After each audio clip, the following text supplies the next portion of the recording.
നമസ്കാരം, പുതിയൊരു വീഡിയോയിലേക്ക് സ്വാഗതം. ഇന്നത്തെ വീഡിയോ വളരെ യൂസ്ഫുൾ ആയ ഒരു വീഡിയോ ആണ്. അതായത് നമ്മളിൽ കയറ്റത്തിൽ കിടക്കുമ്പോൾ ഒരു വാഹനം ഓഫായി പോയി, കയറ്റത്തിൽ കിടക്കുകയാണ്.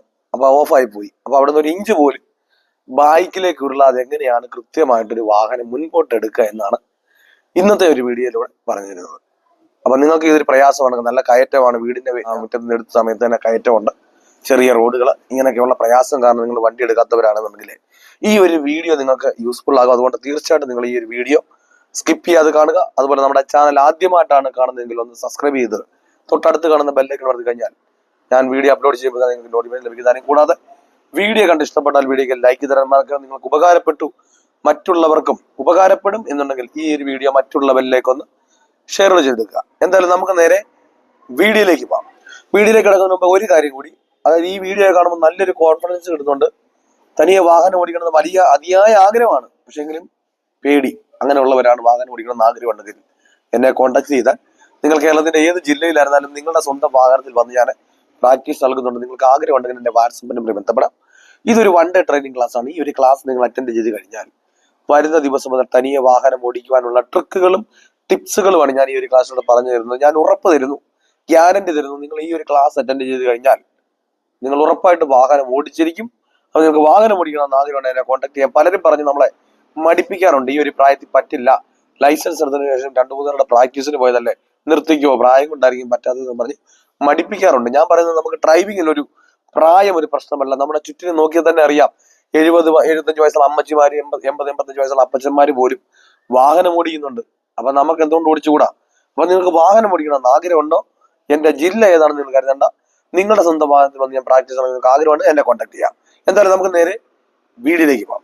ഓക്കെ, അതായത് നമ്മളൊരു വാഹനം കയറ്റത്ത് കിടക്കുന്ന സമയമാണ്. അപ്പൊ നിങ്ങൾ ഒരു കാരണവശാലും എന്ത് ചെയ്യരുത്, നിങ്ങൾ ആദ്യമേ ബ്രേക്കിൽ നിന്ന് മാറ്റിക്കൊണ്ട് പോകരുത്. പലരും എന്ത് ചെയ്യും, പെട്ടെന്ന് ബ്രേക്കിൽ നിന്ന് മാറ്റിയിട്ട് പെട്ടെന്ന് ക്ലച്ചിൽ നിന്ന് കാലിടുന്നു. അതുകൊണ്ട് എന്ത് ചെയ്യും, വണ്ടി ഇടിച്ച് ഓഫായി പോകും. അപ്പൊ നമ്മളൊരു വാഹനം ഓഫായാലും നമ്മുടെ ആദ്യമേ ബ്രേക്കിൽ തന്നു, ക്ലച്ച് ചവിട്ടുന്നു, ന്യൂട്രലാക്കി വാഹനം വീണ്ടും സ്റ്റാർട്ട് ചെയ്യുന്നു. സ്റ്റാർട്ട് ചെയ്തതിനു ശേഷം നമ്മൾ ക്ലച്ച് ചവിട്ടിക്കൊണ്ട് ഫസ്റ്റ് ഗിയർ കൊടുത്തു. ഈ ഫസ്റ്റ് ഗിയർ കൊടുത്തതിന് ശേഷം എന്ത് ചെയ്യണം, നിങ്ങൾ ഒരു കാരണവശാലും ബ്രേക്കിൽ നിന്ന് ആദ്യം കാലെടുക്കരുത്. നിങ്ങൾ ഇങ്ങനെ തന്നെ വെച്ചുകൊണ്ട് പതിയെ ക്ലച്ചിൽ നിന്ന് എടുക്കുക. പതിയെ എടുക്കുന്ന സമയത്ത് നിങ്ങൾ എന്ത് ചെയ്യരുത്, ഈ ഒരുപാട് ഇങ്ങനെ ക്ലച്ചിൽ നിന്ന് എടുക്കുന്ന ഒരു വൈബ്രേഷൻ, ഭയങ്കര വൈബ്രേഷൻ ആകുന്ന വരെ നിങ്ങൾ എടുക്കേണ്ട കാര്യമില്ല. നിങ്ങൾ പതിയെ എടുത്ത് തുടങ്ങണം. അതായത് നമ്മളിപ്പോൾ ഈ ക്ലച്ചിൽ ഇങ്ങനെ ചവിട്ടി വെച്ചിരിക്കുന്ന സമയത്ത് ഈ വണ്ടിയുടെ സൗണ്ട് ആദ്യം ഒന്ന് മനസ്സിലാക്കുക. ഈ മനസ്സിലാക്കിയിട്ട് ഈ ഒരു സൗണ്ടിന് വ്യത്യാസം വരും. ഈ ഒരു സൗണ്ടിന് വ്യത്യാസം വരുന്നിടം വരെ എന്ത് ചെയ്യുക, പതിയെ ക്ലച്ചിൽ നിന്ന് മെല്ലെ കാലെടുക്കുക. ആ ഒരു സൗണ്ടിന് വ്യത്യാസം മാറി കഴിയുമ്പോഴേ നിങ്ങൾ എന്ത് ചെയ്യുക, അവിടെ സ്റ്റിൽ ചെയ്ത് വെക്കുക. ക്ലച്ച് അവിടെ സ്റ്റിൽ ചെയ്ത് വെച്ചിട്ട് എന്ത് ചെയ്യുക, ബ്രേക്കിൽ നിന്ന് പതിയെ ഒന്ന്, അപ്പൊ ഇങ്ങനെ എടുത്തൊന്ന് മാറ്റരുത്, പതിയെ എടുത്ത് നോക്കുക വീണ്ടും ബാക്കിലോട്ട് പോകുന്നുണ്ടോ എന്ന്. അപ്പൊ നമ്മളിങ്ങനെ കുപ്പിയുടെയൊക്കെ അടപ്പടച്ചിട്ട് നമ്മൾ തുറക്കുന്നു എന്ന് പറഞ്ഞതുപോലെ നിങ്ങൾ ഇങ്ങനെ പെട്ടെന്ന് തുറന്നു വിടരുത്. നിങ്ങൾ ഓരോ പിരിയായിട്ട് ഇങ്ങനെ ബ്രേക്കിൽ നിന്ന് അയച്ചയച്ച് നോക്കുക. അയച്ചയച്ച് നോക്കുന്ന സമയത്ത് ബാക്കിലേക്ക് പോകുന്നുണ്ടെങ്കിൽ വീണ്ടും എന്ത് ചെയ്യുക, ആ തുറന്നതിനെത്ര വീണ്ടും അടച്ചു വെച്ചിട്ട് ഒരു പോയിന്റോടെ ക്ലച്ച് എടുക്കുക. അപ്പൊ അവിടെ തന്നെ ക്ലച്ച് നിൽക്കും, കറക്റ്റായിട്ട് അവിടെ നിൽക്കും. നിങ്ങൾ പിന്നെ ഒരുപാട് ക്ലച്ചിൽ നിന്ന് മേലോട്ട് എടുക്കണ്ട, അവിടെ വെച്ചുകൊണ്ട് എന്ത് ചെയ്യുക, ബ്രേക്കിൽ നിന്ന് പതിയെ അങ്ങോട്ട് മാറ്റി നോക്കുക. മാറ്റി നോക്കിയിട്ട് നിങ്ങൾ ഇങ്ങനെ നോക്കണം. നിങ്ങൾ ധൃതി വെപ്പറൊന്നും പിന്നെ വെക്കരുത്. ഇപ്പൊ നമ്മുടെ വണ്ടി നിൽക്കുന്നുണ്ടെന്ന് പറഞ്ഞാൽ പെട്ടെന്ന് എന്ത് ചെയ്യരുത്, പെട്ടെന്ന് രാസനോട്ട് കൊടുപ്പും അതുപോലെ തന്നെ പെട്ടെന്ന് ഒരു ക്ലച്ച് എടുപ്പും ഒന്നും ചെയ്യരുത്. അതാണ് എന്ത് ചെയ്യും, വണ്ടി കുന്തിരിച്ച് പിന്നെ ഇടിച്ചിടിച്ച് ഓഫായി പോകാനുള്ള ചാൻസ് ഉണ്ട്. അപ്പൊ നമ്മളിങ്ങനെ ബ്രേക്കിൽ നിന്ന് മാറ്റിയ ക്ലച്ചിൽ തന്നെ നിന്ന് കഴിയുമ്പോൾ നിങ്ങൾ എന്ത് ചെയ്യണം, ആ ഒരു വൈബ്രേഷൻ അന്നേരം ഒരു അനുഭവപ്പെടും. അന്നേരം നമ്മൾ ഈ ക്ലച്ചിന് ആ വൈബ്രേഷൻ ആക്കിയപ്പോഴാണ് നമ്മൾ കറക്റ്റായിട്ട് ആ ബ്രേക്കിൽ നിന്ന് മാറ്റിയത്. അപ്പൊ ആ വൈബ്രേഷൻ മാത്രം എന്ത് ചെയ്യുക, ഇതല്ല ഇങ്ങനെ ആസനോട്ട് ഇത്ര ഉണ്ടെന്ന് വേണമെങ്കിൽ നിങ്ങൾ ഒരുപാട് ഇങ്ങനെ താക്കൊന്നും വേണ്ട. അതേപോലെ തന്നെ നിങ്ങൾ പേടിക്കണ്ട. കാരണം ഈ ആക്സിലേറ്ററുടെ കാല് വെക്കുമ്പോൾ വണ്ടി ഭയങ്കര സ്പീഡിൽ പോവോ, അങ്ങനെയൊന്നും നിങ്ങൾ പേടിക്കണ്ട. നിങ്ങൾ ഈ വൈബ്രേഷൻ മാത്രം എന്ത് ചെയ്യുക, ഒന്ന് സെറ്റ് ചെയ്ത് വെക്കുക.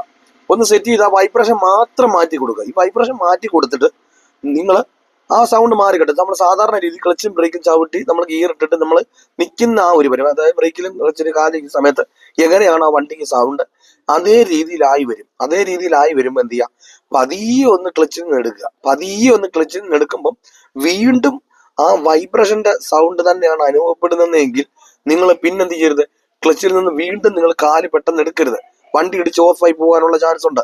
ആ വൈബ്രേഷൻ പിന്നെ അനുഭവപ്പെടുവാണെങ്കിൽ എന്ത് ചെയ്യുക, വീണ്ടും ഒരു പേപ്പറിന്റെ കണക്കൂടെ ഒരു ഇഞ്ച് കൂടെ എന്ത് ചെയ്യുക, ആക്സിലേറ്റർ വീണ്ടും ഒന്ന് താത്തു കൊടുക്കുക. ആക്സിലേറ്റർ വീണ്ടും താത്തു കൊടുക്കുമ്പം എന്ത് ചെയ്യും, അപ്പൊ നിങ്ങൾ ഇങ്ങനെ എടുത്തിട്ടല്ല ആക്സിലേറ്റർ താത്തു കൊടുക്കേണ്ട. നിങ്ങൾ ഇങ്ങനെ ഒരു പരുവത്തിന് വെച്ചോണ്ടിരിക്കുന്നു, അന്നേരം നിങ്ങൾ ക്ലച്ചിൽ നിന്ന് ഒരു പോയിന്റ് എടുക്കുന്നു, പിന്നെ വൈബ്രേഷൻ വരുവാണെങ്കിൽ അവിടെ തന്നെ വെച്ചോണ്ട് ഒരു പോയിന്റ് കൂടെ ആക്സിലേറ്റർ പിന്നെ താക്കുക. കാരണം എടുത്തിട്ട് ഇങ്ങനെ കൊടുക്കണ്ട, ഒരു പോയിന്റ് പിന്നെ താക്കുമ്പോൾ പിന്നെ ആ വൈബ്രേഷൻ മാറിയിട്ടുണ്ടെങ്കിൽ ഒരു പോയിന്റ് ക്ലച്ചിൽ നിന്ന് എടുക്കുക.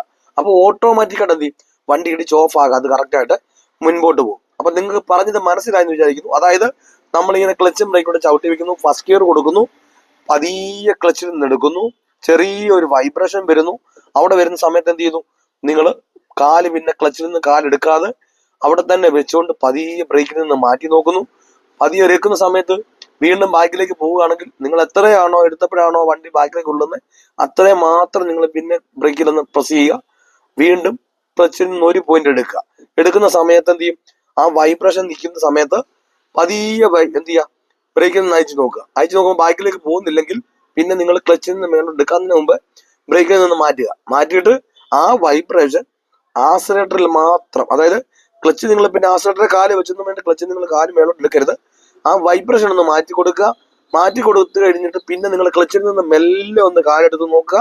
കാലെടുക്കുന്ന സമയത്ത് പിന്നെ വൈബ്രേഷൻ അനുഭവപ്പെടുന്നുണ്ടെങ്കിൽ എന്ത് ചെയ്യുക, നിങ്ങൾ പിന്നെ ക്ലച്ചിൽ നിന്ന് കാലെടുക്കുന്നതിന് മുമ്പ് ആ വൈബ്രേഷൻ വീണ്ടും ആക്സിലേറ്ററിൽ നിന്ന് ഒരു പോയിന്റിന് താത്തു കൊടുക്കുക.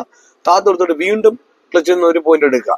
അപ്പൊ കൃത്യമായിട്ട് എന്ത് ചെയ്യും, വണ്ടി സ്പീഡ് കൂടാതെ വണ്ണം വണ്ടി ഓഫ് ആകാതെ ഒരു ഇഞ്ച് പോലും ബാക്കിലേക്കുള്ളത് എന്ത് ചെയ്യാം, കൃത്യം നമുക്ക് വാഹനം മുൻപോട്ട് എടുക്കാൻ കഴിയുന്നതാണ്. എന്താണ് ഞാനിപ്പോ കയറ്റത്ത് കൊണ്ടുവച്ച് കാണിച്ചു തരാതെ അല്ല നിർത്തി കാണിച്ചു തന്നെ ചോദിച്ചാൽ, നിങ്ങളുടെ വാഹനത്തിന് ക്ലച്ചും ബ്രേക്കും ആക്സിലേറ്ററും ഉണ്ട്.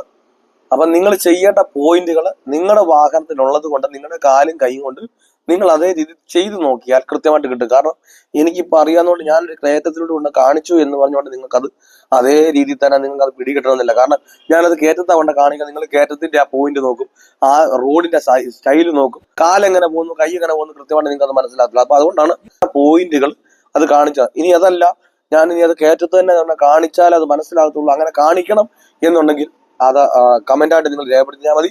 ഞാൻ അത് കാണിച്ചു തന്നെ കാണിക്കുന്നതായിരിക്കും. അപ്പൊ ഈ കാര്യങ്ങളൊക്കെ കാണിച്ചതും പറഞ്ഞതും എല്ലാം നിങ്ങൾക്ക് വ്യക്തമായി മനസ്സിലായി എന്ന് വിചാരിക്കുന്നു. നിങ്ങൾക്ക് എന്തോരം യൂസ്ഫുൾ ആയെന്നുള്ളത് ആ കമന്റ് ബോക്സിൽ രേഖപ്പെടുത്തുക. അതുപോലെ തന്നെ ഇന്നൊരു വീഡിയോ ചെയ്യാന്ന് ചോദിച്ചാൽ ഞാൻ അത് ചെയ്യുന്നതായിരിക്കും. ആ കമന്റ് ബോക്സിൽ രേഖപ്പെടുത്തിയാൽ മതി. നല്ലൊരു ടോപ്പിക്കുമായി അടുത്ത വീഡിയോയിൽ കാണും വരെ ഗുഡ് ബൈ.